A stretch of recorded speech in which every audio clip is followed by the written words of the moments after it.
And joining me on the podcast right now, and of course in video, and you can see us both dressed appropriately. In fact, it's Paul Hill here, looking very smart as always, Paul. First of all, thank you very much for sponsoring me. A week tomorrow, I'm doing a 20K walk up Snowdon, 10 peaks. When my friend said, should we do this for charity? I said, yeah. I didn't really look at the detail. I thought I should have looked at the detail really, because Snowdon, I know, is quite hilly, but I didn't realize we'd be doing 10 peaks.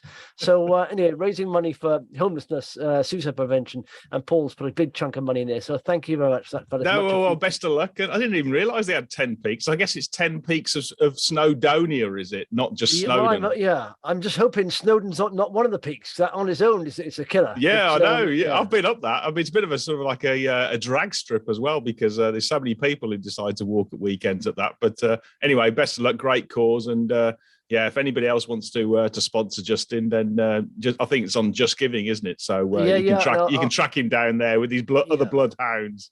Exactly, and I'll punch it out on Twitter as well. By the way, it's worth checking out the video, because you can see I'm wearing a jumper. In fact, I look like a floating head a bit again, but I'm wearing a jumper. That's because I'm in an office. It's converted. It's single skin. Now, normally I've got some heaters in here, or I put on sort of oil-based radiator heaters. But I'm thinking it's not even October. It's getting a bit chilly.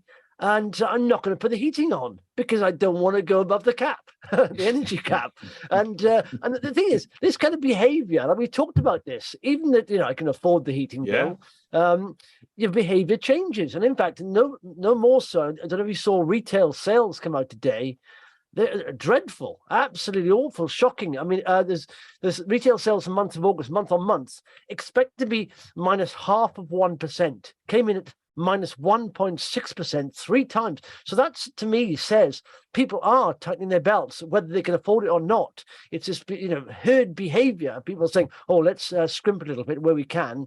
And that affects, I mean, you get millions of people doing that, extrapolate that, and the knock on to the economy is quite big, isn't it? So those sales. Oh, yeah. No, I think you're absolutely right. We talked about it last time. I mean, just from a personal sort of like data point with our household, we're putting a smart meter in about sort of like, I think next week, in fact. And, we're having a challenge that, again, we can afford the power, but we're not going to put a heating on at all until hopefully by half term, by the end of October. So, yeah, I mean, there's definitely demand destruction in the energy side of it. And you're right, you can see it everywhere. I mean, a lot of the people, a lot of the pub operators, the restaurant chains are already saying they're seeing less footfall in the high street and through to the stores. And it's definitely changing, people's perception.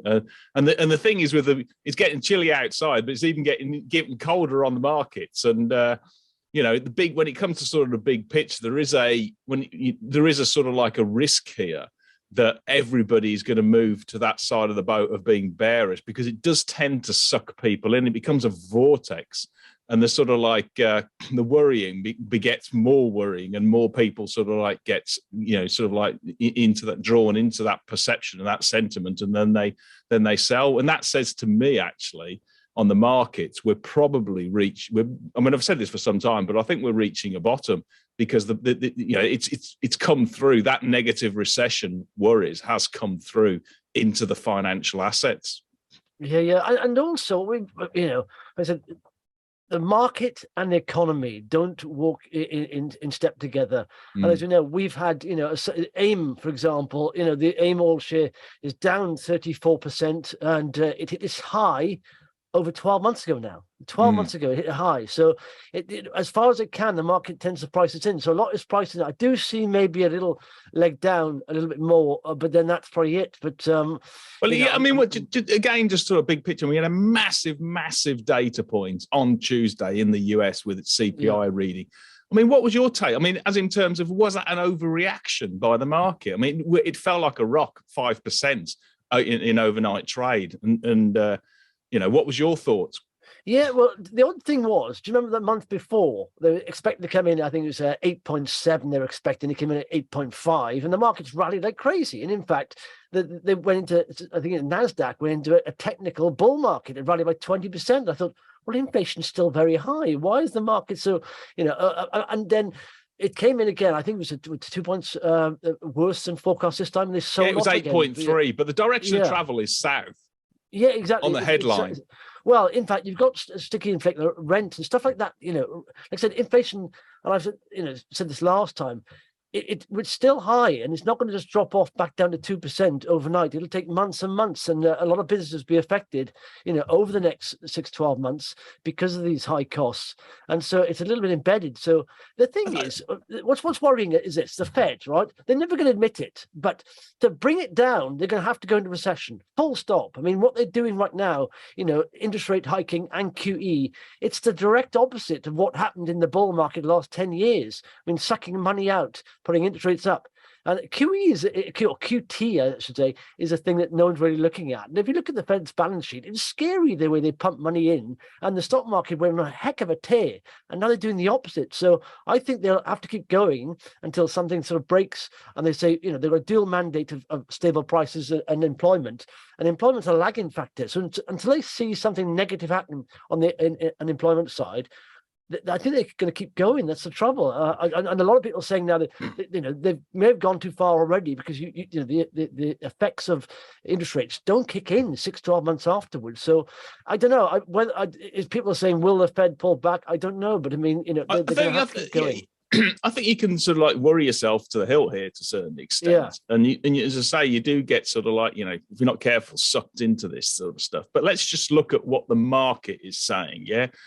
We know the yield curve in the US is inverted by about 40 basis points between the 2 and the 10, suggesting there is going to be a recession, no doubt about it. And it's also pricing in a peak interest rate of roughly around about 4.4% by the Fed.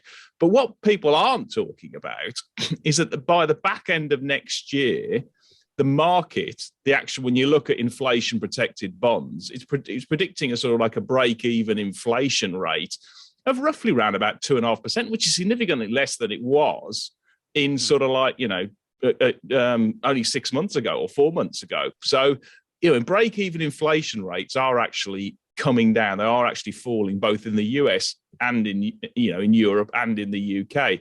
And the things like you've got people are getting worried about sticky rent out in the States and stuff. That is something called owner's equivalent rent, which is an artificial concept and doesn't actually measure what people are paying at the coalface with their houses. And if they use that, actually today they're going down. This is an artificial sort of like manufactured measure that really sort of like looks 9 to 12 months ago. So in that respect, it's artificial. And if you look at sort of like where, as I say, the inflation protected, the tips are, then it's suggesting break-even rates are actually falling, and likewise in the UK. And so the sort of the big hinge factor to the market and to sentiment is going to be inflation. And you see it already, you already see it sort of coming down in the oil price. And what's interesting is that Putin has obviously cut off the gas supply to Europe for the Nord Stream 1. And actually the gas prices are coming down because Europe is pretty well sort of protected. It seems to be reasonably got some good storage.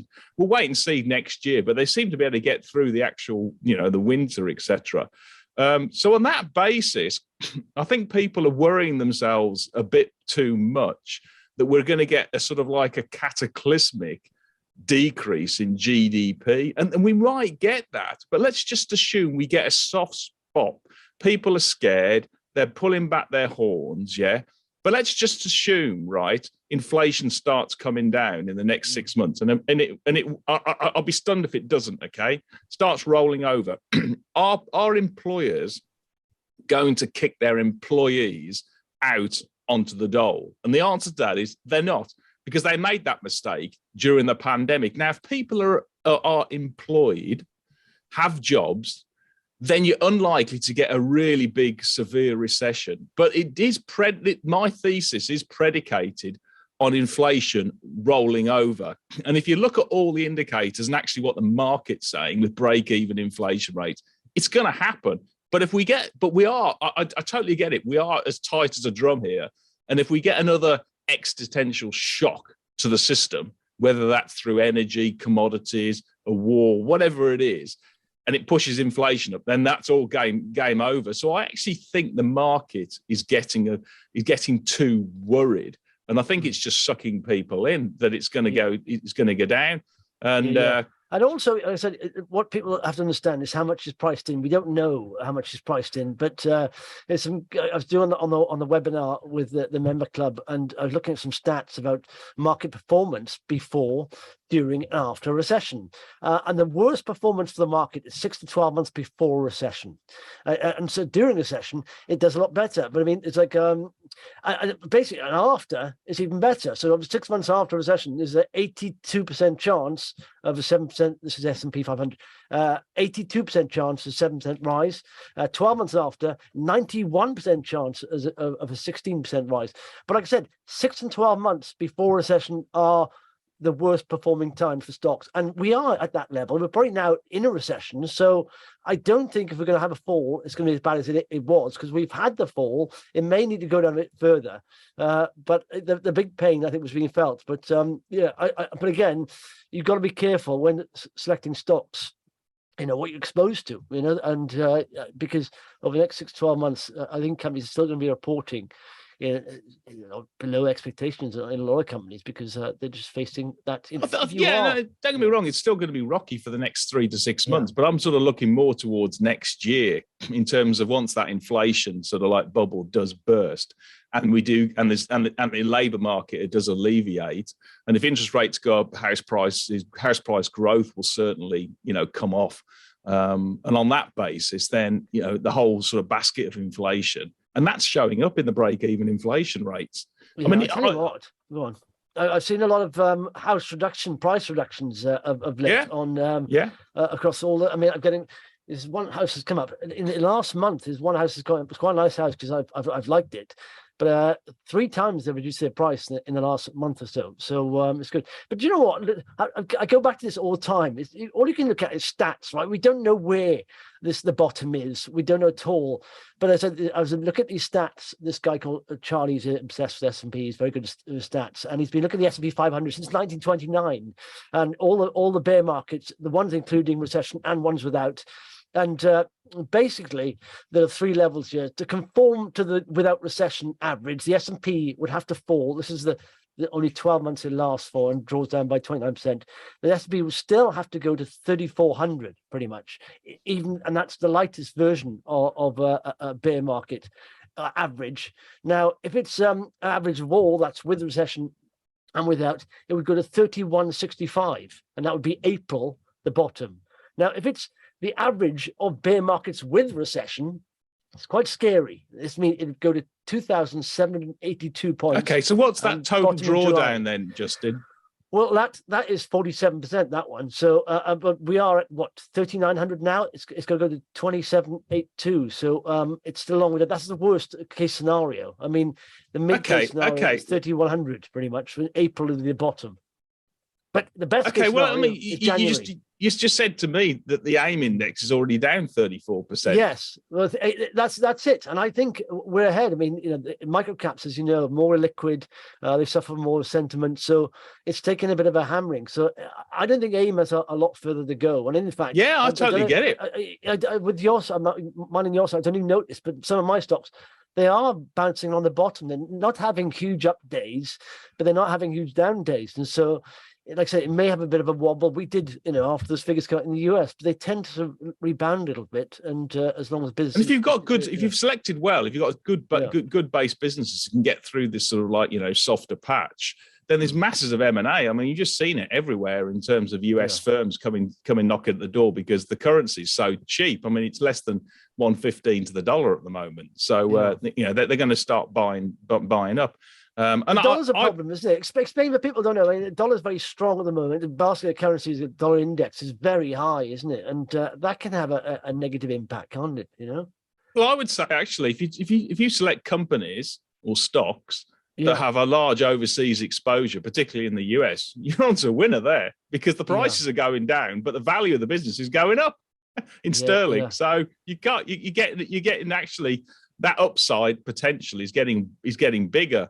So it is about all stock selection and overlay that the valuations are reaching rock bottom levels, but there are a number of sort of like, challenged industries that you need to take a leap of faith if you're going to put some money into it. And I would say when it comes to portfolio construction, there's a lot of value in certain sectors in particular that have been destroyed. And you might want to sort of like put some money into each of them, but you don't put all your money into the cheapest sector, because you're going to sit out, sort of like you're overexposed into certain things. So things like that, the whole area. I mean, house building is massively, massively cheap at the moment and looks ridiculously, undervalued. But I wouldn't put a whole 100% of the portfolio in that. And likewise in consumer or social, sort of like experience stocks, sort of like, leisure sector and that kind of stuff, which is obviously going to be challenged. Yeah, no, that's the thing. You see, it's like we are oversold. Looking at a quite good stat here, there's what's called a 200-day moving average on the charts. That's very regarded as the granddaddy of the bull bear line. If the share price is above that, it's in an uptrend. Below that's in a downtrend. But looking at AIM, so there was basically yesterday there was 160 companies on AIM above that, to 21%, but 79% were below that. Now that's quite good, really, because it's like most of them, are sold off in a downtrend. So and normally it isn't like that. So it's waiting for that trend to change. Like I said, we don't know how much is priced in, and there's a lot of bearish. We pretty much know there's a lot of bearishness out there. We know lots of the bad news, pretty much. So like I said, you said before, the risk reward. If you're holding for a long term, ignoring, sort of next 6 months, you should be fine, because I think there's too many people on the bear side of the boat. Yeah, to be perfectly honest, that's it. And it just is a matter of sort of breaking. And if you choose your right stocks, I mean, what would Warren be doing now? That's the thing. Warren Buffett, what would he be doing now? He wouldn't be selling. I know that. He'd be buying more than anything. I think. Well, he is buying. Wouldn't he? Yeah, exactly. yeah. Just look at his SEC filings. He's definitely buying, but he has got $100 billion sitting on the sidelines. So it's easy when you've got that type of cash. I mean, one company that obviously knocked the ball out of the park a couple of weeks ago, which you should catch up on, is EQLS, and we've talked about it a lot. That B2B Forex platform, and I mean, they're just growing at an incredible clip. And then really starting to see the operating leverage come through. And if you look at the sequential EBITDA from Q1 to Q2, it was up about, 80% or something like that, or 70%. So they're getting, the more they drop into the top line, the more is flowing through to the bottom line.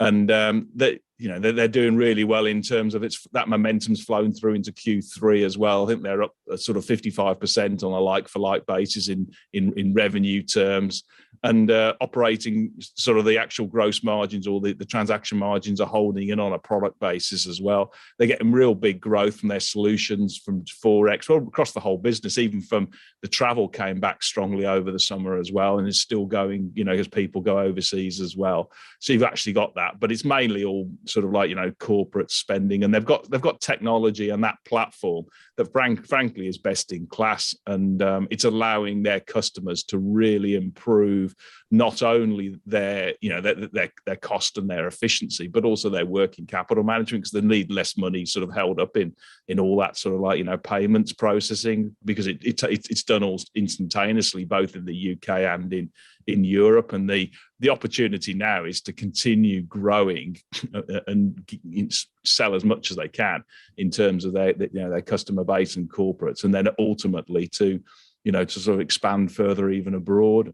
So yeah, I mean, they're on to that. The management team's doing a great job. That's a real platform. They're starting to see operating leverage, which should really come through next year. And I would not be surprised, having spoken to both Richard Cooper, the CFO, and Ian Strafford-Taylor, if they upgraded their numbers, later on in the year. I think the targets that house broker Canaccord have got are quite conservative, and they've got a target price of 144p. So I wouldn't be surprised if those were lifted, given just the momentum in the actual business. At the moment. Do you know what? I went through this. I put it through a spreadsheet. I went through this on the webinar, the interims, and excellent growth. 86% top line growth. And I said, if anything, because when I look at the company, first and foremost, growth, then value, and then profitability and cash levels and all that stuff. So how do you value this? Because I was looking at this, because I mean, what do you put the multiples on here? What are you looking at? 3 times, 50 times EBITDA? What is it? I look at it I do a forecast for about 5 years, and then basically do a DCF back on a multiple of both sales and sales, EBITDA, and EBIT at various levels, and then use an average of it. And I come down to over 150p as mine. So I use a multiples and a DCF cash flow. It's effectively a hybrid, but looking at sort of 5 years. And usually I sort of reach it to get. I go as far as I think they've reached a steady state, which I think, to say, they're just growing and growing and growing. But they haven't yet got all that leverage. I mean, they should be hitting over 20% EBITDA margins, and they'll do that, no doubt about it, because the industry is well north of it. And then once they get the operating leverage, so that's how I value it. But it could get a lot higher than that, simply because their growth rates are just extraordinary at the moment. Yeah. Well, no, I put that, just for 2024, like you say, EBITDA of 15. That's 155, isn't it? So yeah. His growth is amazing there, and it's done really well, haven't they? Fair play. Well, it just says, it just says everything. Their customers love it. I mean, they're using it more and more, aren't they? And someone did say, well, they're quite encouraged by this. Said the effects of inflation, they won't, there's no real negative impact from that, is there? Well, there shouldn't be, unless it damages the economy and just all GDP. But yeah, I mean, essentially they facilitate the transfer of money, and if cash is inflating in value, then yeah, I mean, basically the more cash goes through the system, the more the absolute term. So that's why you get that sort of protection. But if it's too much and it damages the economy, then clearly it's an issue, because there'll be less GDP around. But yeah, they're doing a great job, and they've been doing that for some time. I've been talking about it here for about 2 years, and the momentum is getting stronger and stronger, and their competitive position is as well. So yeah, I think, and it was quite interesting actually. I think their biggest shareholder, previously their biggest shareholder, Crystal Amber, have now almost totally checked out. They went down from 24% to just over 2% now. And on that basis, they've done that over about 18 months. And the shares, the shares have gone up. But if they hadn't have been selling that huge chunk of just think what the stock would have done. And the sort of the last big 4-5%, which was bought out, was done by Schroders. So, top notch. Small cap investment house, and they took that chunk, the last bit of chunk, at about 97p, I think 97.5p, if you look at the actual trade. Yeah. So it just says everything, that this is heading above a quid, and it's a great place to be, because the demand is off the charts for their type of platform. Have you had any thought? I know you're quite a big chunk now. It takes up your portfolio. Have you had any thoughts of just taking some off, or are you going to? Yeah, I mean, I have. I haven't done anything at the moment, because I just think it's a run the winners type of stuff. But yeah, I mean, it will be over the next few months. I've just got to really get my head around, in terms. I've got a couple of really big winners, in Equals being the biggest, but Crestchick's catching up fast, and they're quite large positions in small caps. So yeah, I mean, I am pretty much exposed to it. I'd have to have a look, but I think I'm probably in Equals 25, maybe over 25% of my portfolio in there, and I'm probably hitting it around 15 to 20% in Crestchick as well. So at some point, I will have to top slice, just because of risk management and portfolio construction, but it's not a reflection of what I believe in the actual business. I certainly won't be selling, the whole stake, that's for sure, but I might need to trim, because it just isn't sensible in terms of portfolio construction.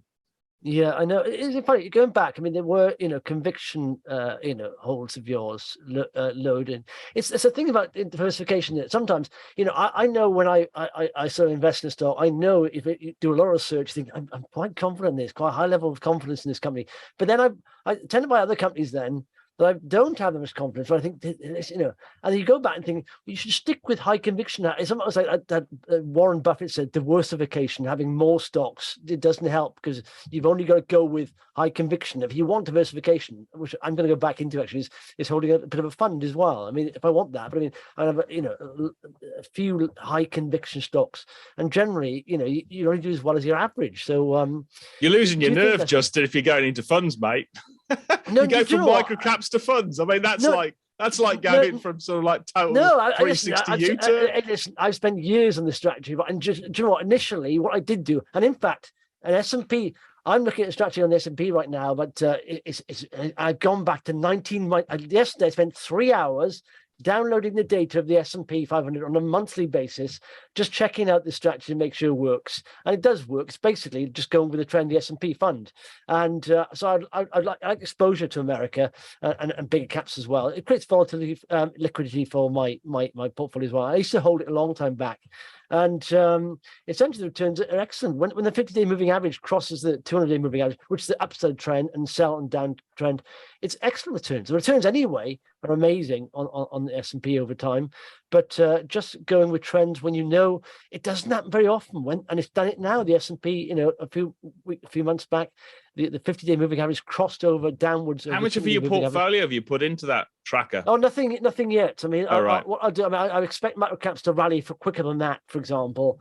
And then when I start becoming a little bit overexposed, because the volatility is very, in fact, it's a Vanguard tracker, but the volatility is a lot lower, of course, than micro caps. So it can be used as sort of a liquidity fund as well. It helps. So if I go a bit overexposed in micro caps because they start performing, all right, I'll just put some into that rather than holding cash. Might as well holding something that's doing about 10% a year, rather than nothing in cash. So talking of sort of like cash, and I've got a bit of extra cash because you touched on the energy protection plan that there was, for the UK for Liz Trusts, which is obviously capping that, and lots of government intervention in that whole energy.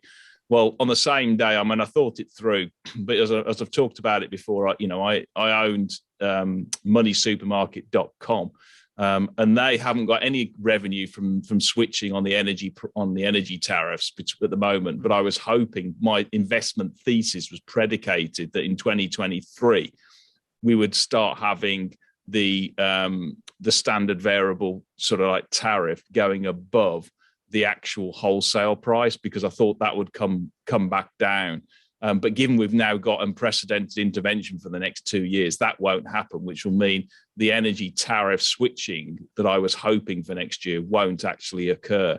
And it might well be that we get a direction of travel, more government intervention in this whole area, of sort of like, maybe insurance and all this sort of stuff. So I just thought, right, okay, I've made a bit of money, a few bob. So I came out of my MoneySupermarket.com shares really on the back of that unprecedented government intervention that isn't helping their business model. I still believe that the shares are really cheap and a good dividend yields on it as well. It isn't as though I think it's a bust flush, but I just think actually the upside that I was hoping for next year won't actually happen. In fact, it won't happen for 2 years if you believe what the Liz Truss and the Conservatives are doing.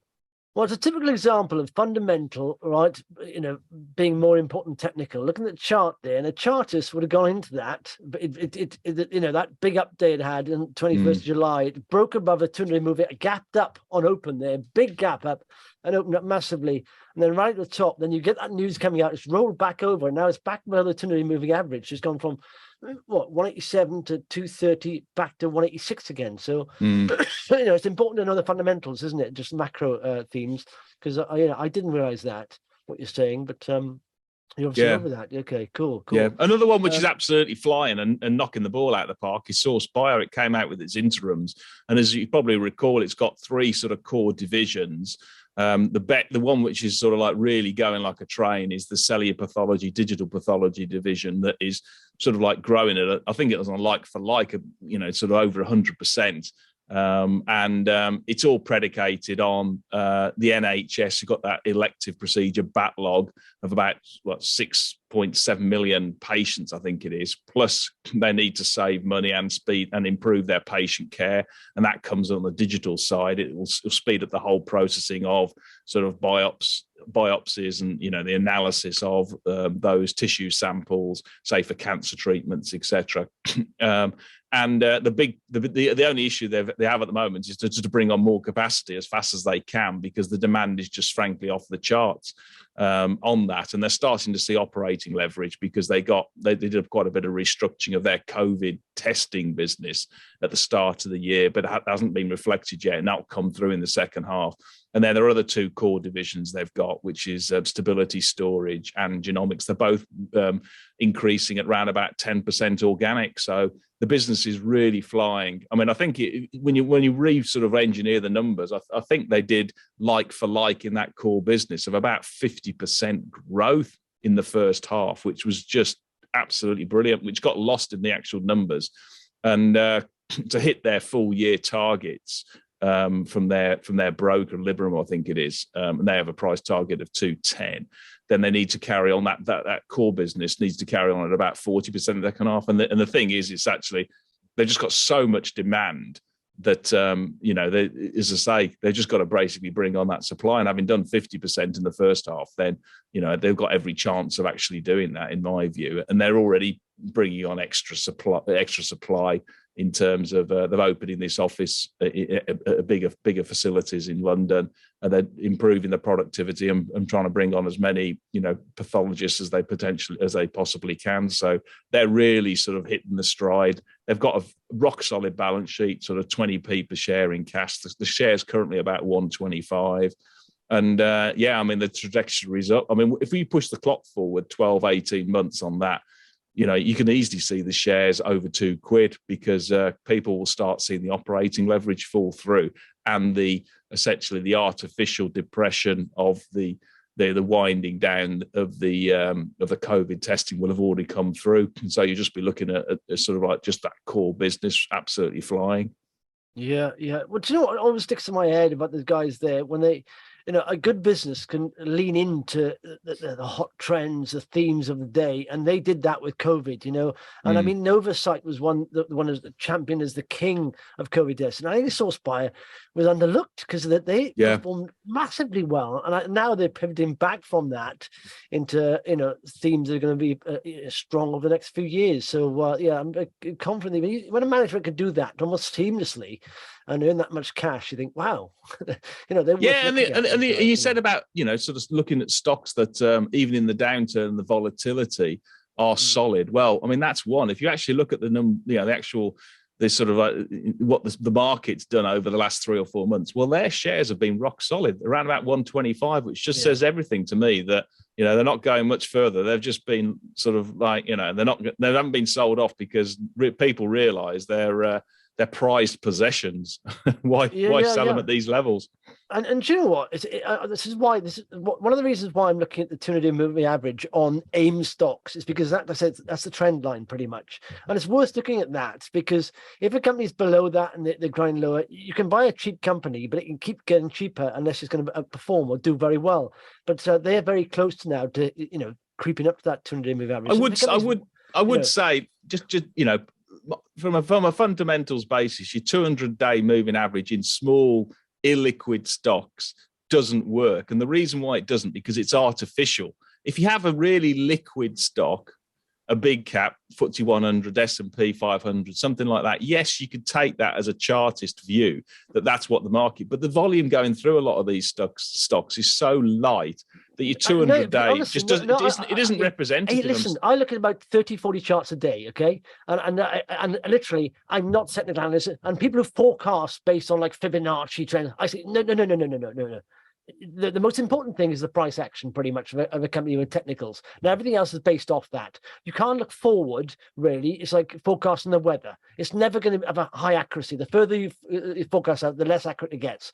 All you can do is, it's quite stable, the price. Even though they're very low volumes, honestly, you can look at it and just on a basic trend level, you can buy a company in a downtrend and you may be cheaper on a valuation. It can keep getting cheaper. That's what I'm saying is all I use technicals for is to fine tune. So I'll do a fundamental, study on a company completely, and then I'll look at the price. And if it's gone spiked up recently crazy, I think, hang on a second, let it cool off. You get no share. Or if it's in a severe downtrend, I think, why is that? So it'll just make me look. All I would say is that when the whole thesis of using 200-day or 100-day or even 50-day moving averages, it's predicated on that asset having relatively deep liquidity. It's far less useful as an indicator of if the business is turning and sentiment's turning in a highly illiquid stock, which is effectively AIM full stop. As in, like, so No, you but, no, get but, you yeah, get but price prices, action. I know, but no, I honestly, I understand that you can't. When you get to big stocks, right, you will get algorithms trading these things, so they can perform a lot better. Of course, they do. But even it's basically a 200-day moving average is the price smoothed out over 200 days, a simple moving average, so it smooths the price out a little bit. So even if you get ups and downs, you can see what is the trend going on here, what's the longer term trend of the price. And if it's constantly dipping down and it's below the trend, it just makes me look at it more fundamentally and thinking, okay, what's happening here? Is there a seller there? Is it some so I mean, I wouldn't base everything on that. I just said it's a helpful indicator. And I understand it can be less accurate in the liquid stocks, but it's still very useful to look at, even on just looking at the overall trend of a stock. Okay, It is all right. helpful. Well, Listen, I wouldn't honestly, I wouldn't base everything on it, but I mean, just on trends, you can just say, is it a downtrend or uptrend? Yeah, okay, all right. Another stock that's been sold off that is actually the fundamentals are getting stronger and stronger is Verici. We've talked about it a lot, and it's a specialist basically in immunodiagnostic testing for, kidney transplants. And it came out with two pieces of news last week. First of all, its second lead test, Clarava, which is a pre-transplant diagnostic that looks at the matching of a donor organ, so your kidney, with the actual patient, and that came out with a very good positive predictive value. So it's come in real world conditions. So that adds to the earlier one, which is the Tutiva one, which has got a very high positive prediction value of about sort of 60%. That's very high. It's about 2 or 3 times higher than the next best placed test in that particular market. And that sort of like underpins that whole platform of the technology, that it actually works. And therefore, the more products they bring on, like there's another one coming, which is a later stage test for people who have been through transplants, Proceda, that should basically also sort of like go through its test. So their 2 first lead tests have come through their real world sort of like validation studies with flying colors. And why is that important? And the key bit that investors haven't yet got their head around is the difference between the PPV, which is the positive predictive value, and the NPV, the negative predictive value. Now, the other tests in this space have a high negative predictive value, but a very, very poor positive predictive value. With Verici's tests, they're very strong. They're just as good as they are the other guys on the negative side, but they're much, much better on the positive predictive test. If you just imagine me as a doctor, okay?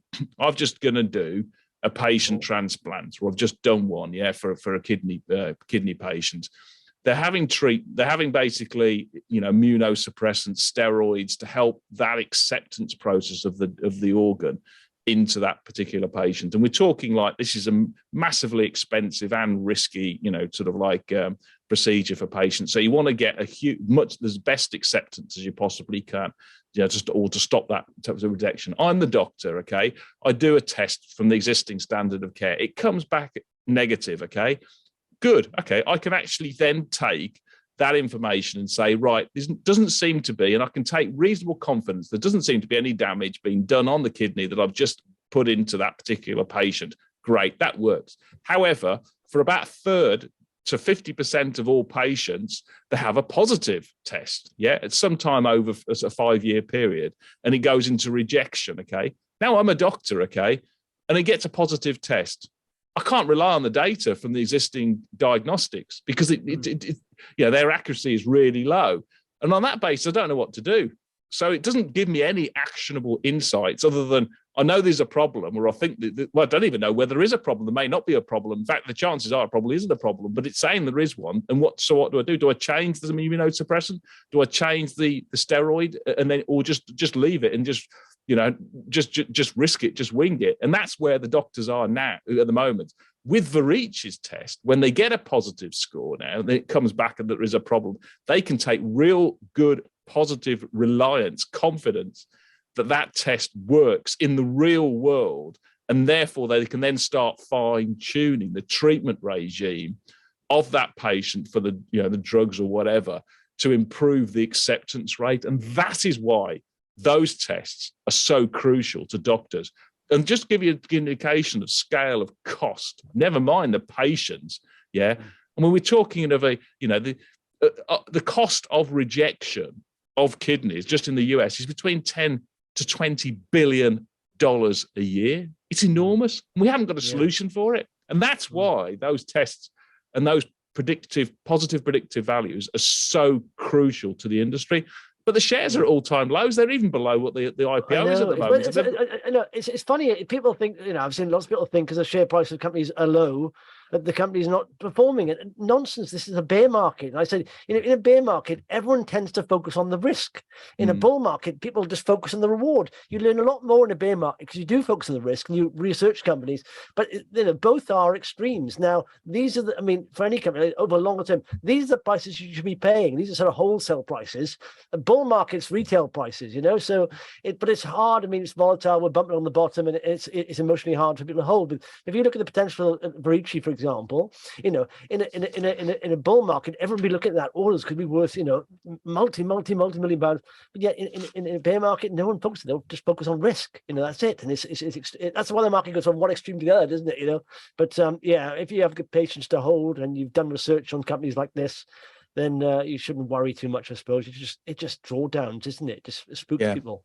And they've got plenty of cash as well, a bit like Source Bio. They've got sort of like enough funds, net cash to last them throughout the continuing R&D process and the commercialization process right up to the start of 2024. So, they've got plenty of time to be able to do that. And they've already been given the all clear to soft launch Tutivia, their lead product, at the end of the year, and Clarava will be launched the following year as well. So it's all systems go. The technology is excellent. It's a platform play, and the shares are rock bottom levels. So if you own them, I would just say basically stick with it. There's no reason why you should sell those, even though other people have. Another one which is basically baby in the bathwater stuff that has sold off is Manolete, because they came out with a profit warning last week. And all it did, basically the shares went down by about 15-20%, which was actually not a bad effort given, what the actual the market was like in terms of, treatment of a profit warning. And we had FedEx just overnight went down 15%. So it just shows you what can happen. But, sort of Manolete came out with a profit warning. But essentially, when you read through it, it's just a profit reset. There's got two issues. First of all, they had a one-off large case that surprisingly went against them. It has no read across to the rest of the other large cases they had. They're actually going to appeal it, but they've taken a full write down of that into their first half results, which I think is a profit downgrade by about 2 million or so.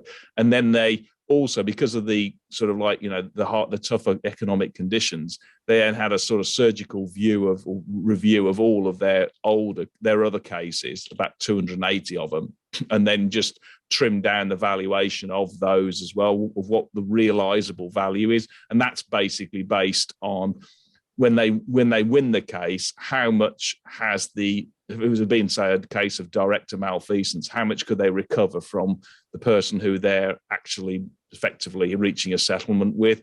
And they just trimmed down what their expectations, given that the asset values that they own will have also sort of decreased. So they've taken all the bad news into H1. And what that means is that they're now sort of like, I think Peel Hunt are expecting a sort of like they're indicating a sort of the first half PBT of or loss of about 5 million. But they're going to go into profit in the second half because obviously it's just too sort of like, just basically a profit reset. But their underlying business is absolutely flying. There's more insolvencies coming through. They've got that whole pandemic backlog, which hasn't yet really sort of like kicked in and is starting to. And then they've got this absolutely enormous opportunity in the bounce back loans by the UK government, and this is like 47 billion pounds that they lent out to small businesses at the top of the pandemic. And just by sort of initial indicate, they reckon there's about 3 billion of that could be sort of like due to fraud, etc., or director malfeasance. And an indication of what 3 billion is, that's twice the market for the insolvency market in the UK anyway, on an average basis. So it's an enormous, but you've got all these potential tailwinds that will be coming through from the second half and then from 2023, 2024 onwards. And it just is a matter of just, yes, it was painful last week. It was a surprise. But once you get your head around it, all it is a profit reset. The cash is absolutely rolling in from older cases at the moment. They had record cash generation in the first half. So the balance sheet's absolutely totally solid. And they can, basically use some of that cash to invest in, cherry pick some of the cases coming through, which they're already starting to see. So it's a classic sort of baby in the bathwater. Yes, there's a bit of a shock in the initial, but it's just a profit reset, and the other fundamentals of the business are getting even stronger. Yeah. Well, do you know what? As you talk about smart metering, smart meters there. The smart metering system had some news out there. The smart metering is going crazy. They've gone from, I think it's like 30,000 installs per month to 40,000. They're on track for record with 21% growth of interims from 51 million to 62 million. And they're in Australia, aren't they? They're not in the UK.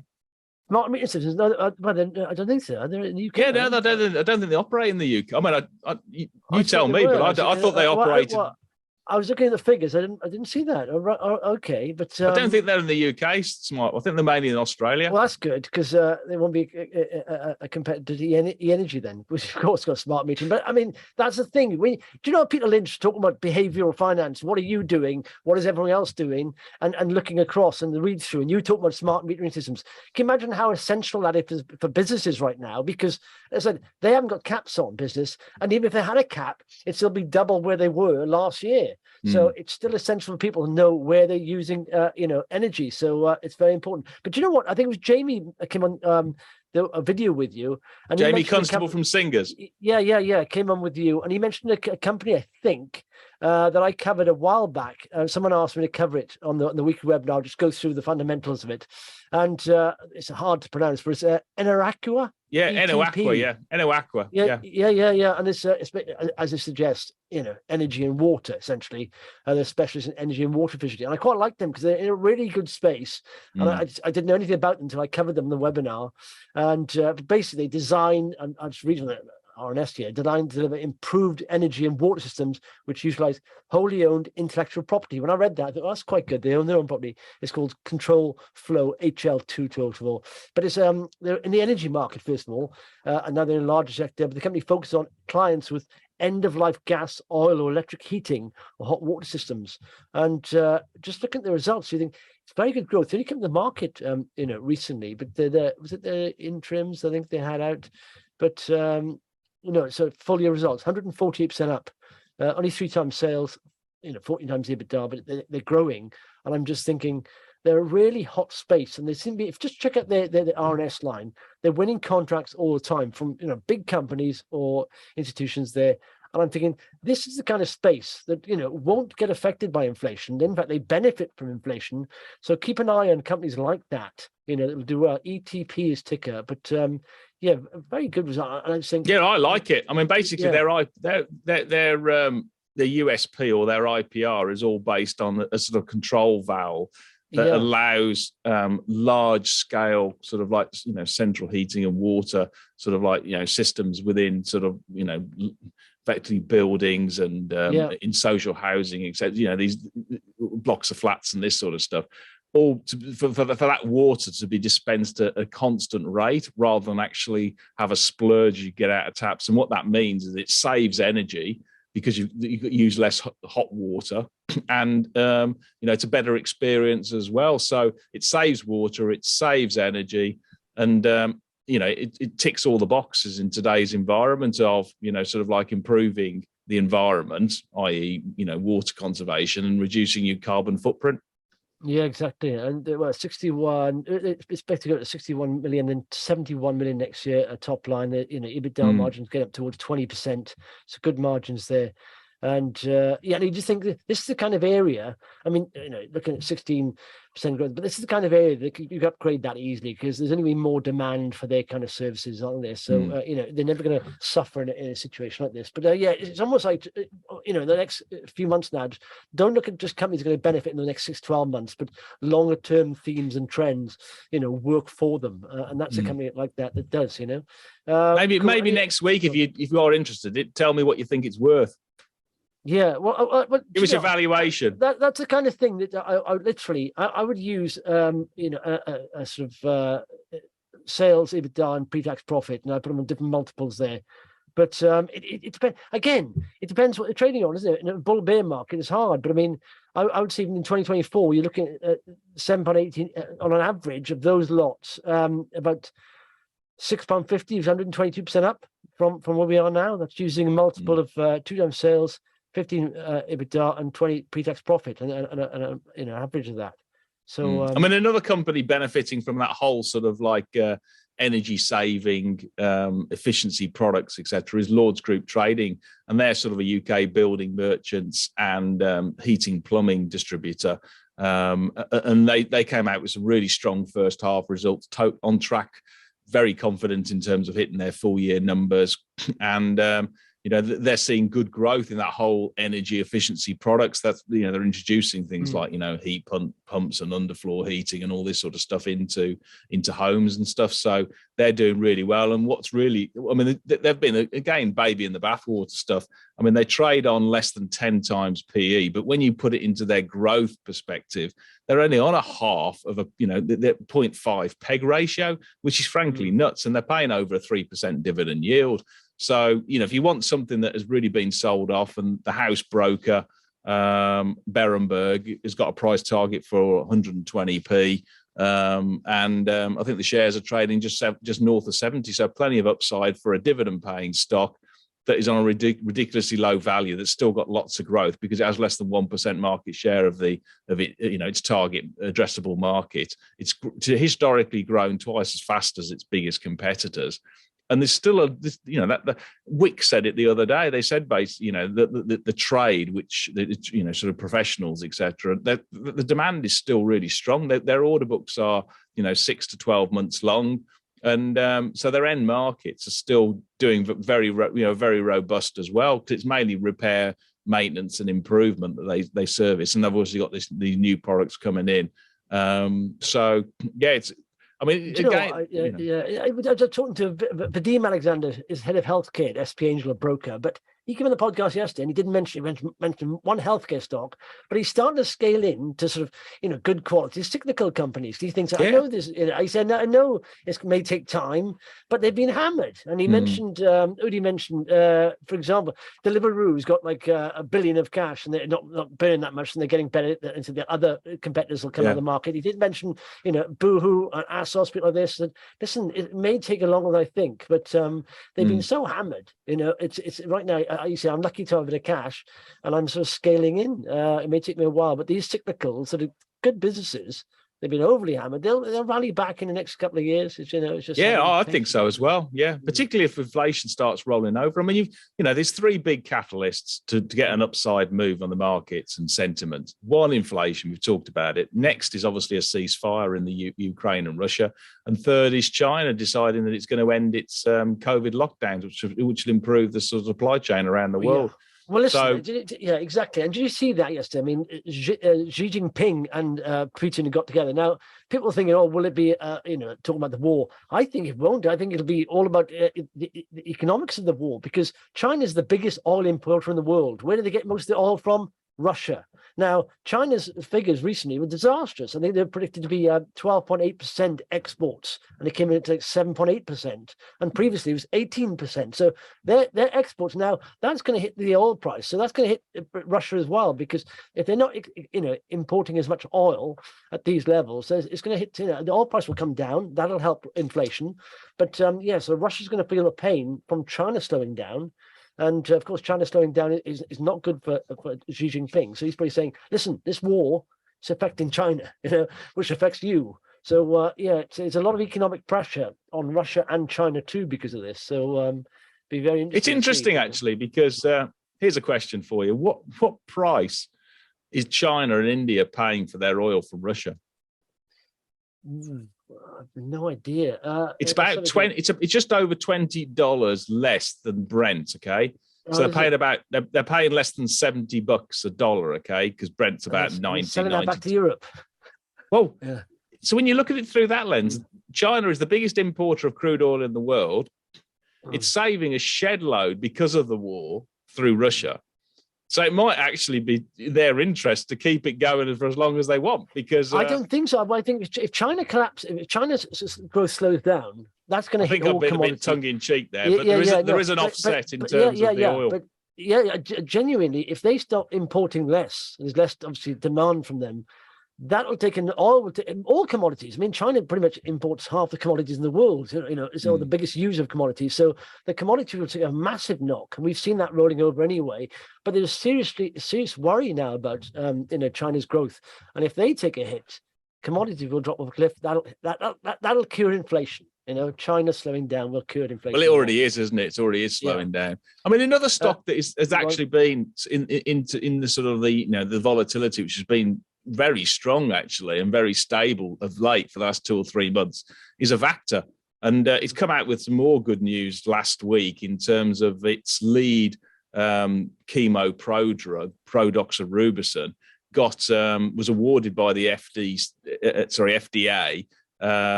orphan drug status designation, which is just an incredible. It came left field from me. I mean, obviously they're progressing their clinical trials across the UK in terms of sort of like the oncology side, and this is a sort of like more for rare diseases to cover soft tissue sarcoma, and it just shows you the power of that precision platform, and to be able to encapsulate older chemotherapy drugs, which are very powerful and effective, and effectively target them onto a solid tumor, or in this case into soft tissue sarcomas. And on that basis, then it could be revolutionary for this industry for rare diseases as well. I mean, put it this way: the FDA don't throw out orphan drug status just like Smarties. They base it on hard evidence of what they have seen and what they think the prospects of this drug coming through, and because they really want to accelerate and encourage that type. If you think about it, that's saying that the world's biggest, sort of healthcare regulator is basically almost like endorsing that platform. Is saying, yes, we really want this one to work. Come out as much as you can. And if they orphan drug status gives them obviously a lot of commercial benefits in terms of tax breaks and this kind of stuff, but it also gives them, more importantly, 7 years of exclusivity if the drug ever came through. So what you're getting is, with this precision platform, just more shots on goal that could be just hugely revolution and just transformation for patients and for the actual company. And that's on top of their other platform, which is the AFMA platform. So I mean, it just shows you that there's so much medical science and technology under the hood in AvactA that's just ready to come out. Yeah. God, so I'm just looking at the prices since 2020. It's had a bit of a volatile time, isn't it? If you got in early here, 19 pence. And in fact, do you know what? The 50-day moving average crossed there on the 3rd of March at 23 pence, and it went up to like 280. That's nuts. But it's come down. It's 114 now. So it seems as it's settled down a bit now in the last few sessions. Well, I'll say it's settled down in respect of how volatile it is. But okay, cool. Anything else? I think your prediction, if Ukraine keep doing what they're doing, your predictions of war ending within 6 months could be true. Because I was listening to an expert about Russia saying he may want to recruit more people, a dad's army version of Russian. But he said, but trouble is, the sign that the message that gives the Russian people is not good, because it's saying you need more troops. What does that say? So he may not do that. And in fact, I think if anything, he's trying to try a way of getting out of it and saving face. How do you do that? Someone's got to give him a win somewhere, I think.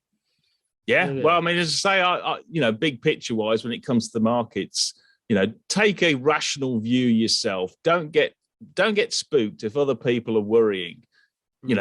Only look at it through your own lens and say, look, upside down, downside in the actual markets, and look at it from your own objective view, because there's too many people who are effectively just getting spooked on the back of other people getting spooked. Yeah. I mean, I look at the news and I'm quite bearish, but you've got to realize that markets, like I said, generally a worse 6 months before a recession. I think we've gone past that period. I think we're almost in a recession. So I don't think it'll get a lot worse, maybe a little bit volatile, but I think, at the back end of this, the best time to be holding stocks, like I said, is 6, 12 months, 2 years after a recession. And you don't want to sit there being too I would be, given, just come back to full circle, break-even inflation rates have come down markedly over the last 3 months. Yeah. If those are anywhere near correct, we will start seeing CPI and core inflation rolling over around about, at the end of the year, etc. And on that basis, sentiment will change hugely because people will start realizing the central banks actually, by pushing up interest rates, by front loading them, they now have got control of the inflation trajectory, subject to any other, existential sort of event, etc.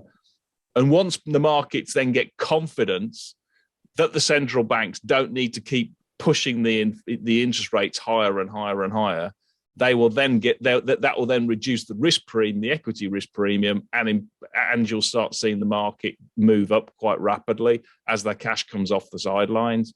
So yeah, there's lots to look forward to. Yeah, and just going full circle again, just talking about Brent crude, actually, just one final thing. Yesterday, looking at trending moving averages, and I said very liquid sort of chart is Brent crude. The 50-day did roll over the 200-day 2 days ago, right? Last time that happened was in December 2018 at $65. Where'd it go from there? Basically down and into the COVID crash where it ended up at $20 a barrel. So it's starting to hit a downtrend, Brent crude oil, and that's quite good from a inflation point of view, I suppose. I was going to talk about sort of like 50-day moving average, but I think you're right there. It's quite a liquid asset, oil. Yay! Can't top that. Good way to end. Cheers, Paul. Take care. Bye.